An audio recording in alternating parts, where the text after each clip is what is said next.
হায়দ্রাবাদের স্বর্ণশিল্পী বিবেকানন্দ কালী মন্দির দক্ষিণেশ্বরে মায়ের মন্দিরের অনুকরণে তৈরি মন্দিরটি দেখার মতো। হ্যালো এভরিওয়ান, আমি Priyanka, welcome to my channel. চলে এসেছি হায়দ্রাবাদে কাটানো আমাদের আরও একটা উইকেন্ডের ভিডিও নিয়ে। শনিবার বিকেল বিকেল বেরিয়ে পড়লাম নারখুদা গ্রামের দিকে। সময় দেখাচ্ছিল 1 ঘন্টা 25 মিনিটের মতো। যাওয়ার রাস্তাটা খুব সুন্দর ছিল, সময় যে কখন কেটে গেছিল বুঝতেই পারিনি।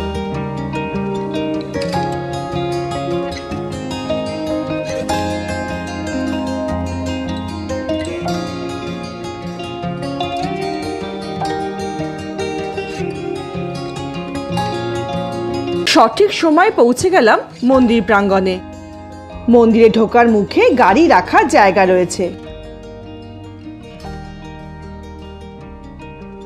মন্দিরের সামনেই রয়েছে বড় একটা জলাশয়, বাঁধানো ঘাট, দুদিকে তুলসী তলা, একদম গ্রাম্য পরিবেশ। 3 একর জমির ওপরে তৈরি এই মন্দিরটি তৈরি করতে প্রায় 8 বছরের মতো সময় লেগে গেছিল। মন্দিরটি সকাল 8টা থেকে দুপুর 12টা, আবার 3টে থেকে রাত্রির 8টা অবধি খোলা থাকে। মন্দিরটি তৈরি করেছে বাঙালি স্বর্ণশিল্পী সংস্থা। 2020 সালে মন্দিরটি সবার জন্য খুলে দেওয়া হয়। ভেতরে ঢুকে প্রথমেই রয়েছে রাধা কৃষ্ণের মন্দির, আর পাশে গণেশ ঠাকুরের মন্দির।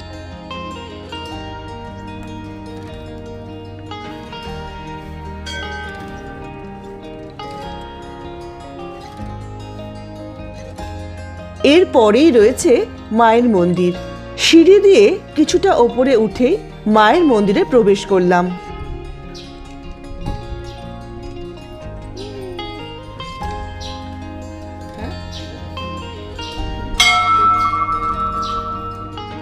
বাংলা স্থাপত্যে তৈরি মন্দিরের খোদাই নকশা দেখার মতো।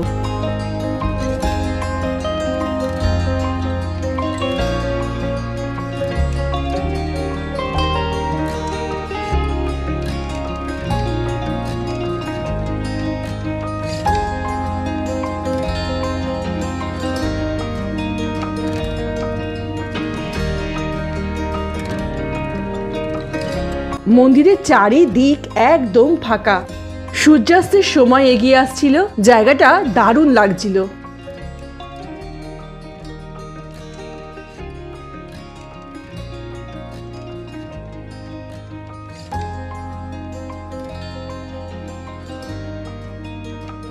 জয় মা, সবাইকে ভালো রেখো।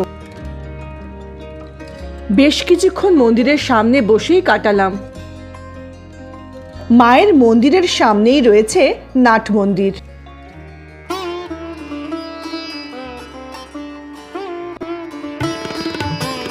দুর্গাপুজো, কালী পুজো, জন্মাষ্টমী, গণেশ পুজো, শিবরাত্রি, নববর্ষ, এরকম নানান রকম অনুষ্ঠান এখানে খুব বড় করে পালন করা হয়। মন্দির প্রাঙ্গণ তখন আরো সুন্দর করে সেজে ওঠে। হায়দ্রাবাদে থাকা বাঙালিদের জন্য এই জায়গাটি একটি দারুণ উপহার।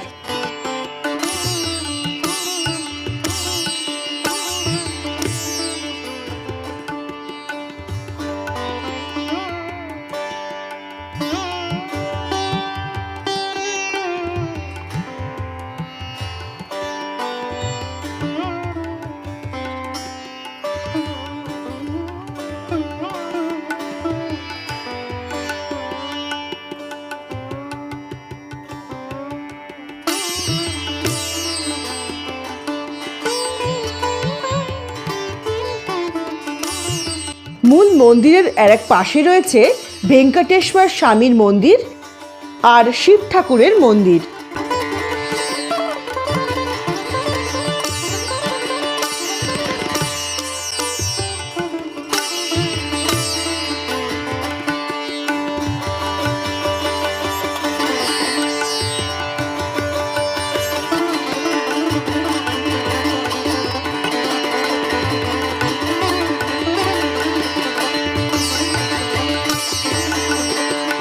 পরিষ্কার পরিচ্ছন্ন, একদম নিরিবিলি, খুব সুন্দর জায়গাটি।